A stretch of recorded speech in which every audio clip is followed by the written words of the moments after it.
আজকে রান্না হবে মাশরুম, ধুয়ে রাখছি গরম জল দিয়ে। একদম ছোট ছোট পিস করব না, একটু বড় বড়ই 4 খণ্ড করে করব।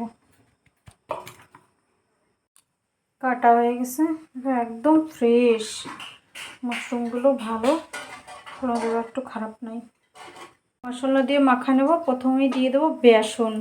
এই বেসন আমি একটু শুকনো খোলায় ভাইজে রেখে দিছি।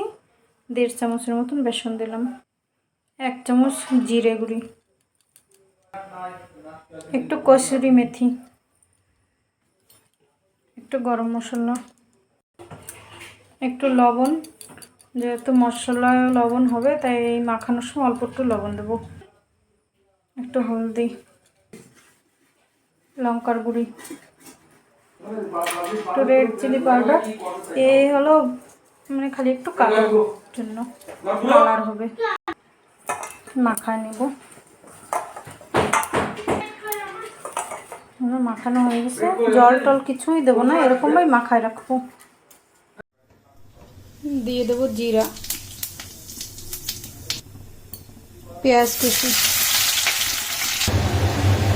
পেঁয়াজ প্রায় ভাজা ভাজা হয়ে আসছে, দিয়ে দেবো আদা আর রসুন বাটা। আদা আর রসুন বাটা দিয়ে দিলাম। টমেটো কুচি, লঙ্কা বাটা আর জিরে বাটা। মাশরুমে লবণ দেওয়া আছে তাই অল্প একটু লবণ দিয়ে দেবো। হলুদ, একটু কাশ্মীরি লঙ্কার গুঁড়ি। এবার ভালো করে কষায় নেব,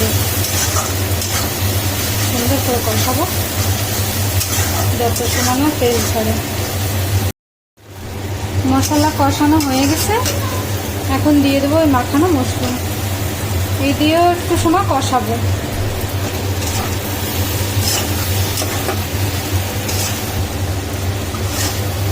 হয়ে গেছে আমার কষানো, এখন দিয়ে দেবো জল।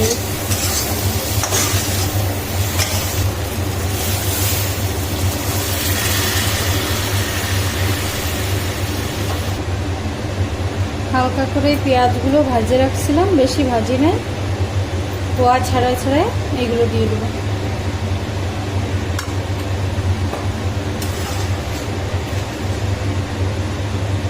এখন একটু ঢেকে দেবো। হয়ে গেছে রান্না, এখন নামায় নেব।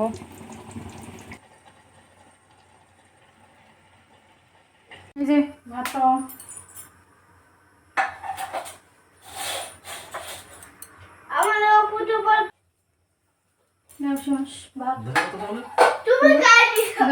নাই।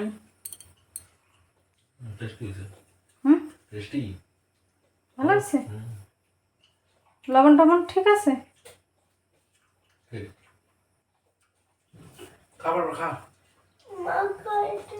দাঁড়া আমি আসতেছি খাওয়া দিতে। হ্যাঁ না বলে ভাত মাখাইয়ে খাওয়াই দেওয়া লাগবে। বাবু বসো, খাই দেখো না।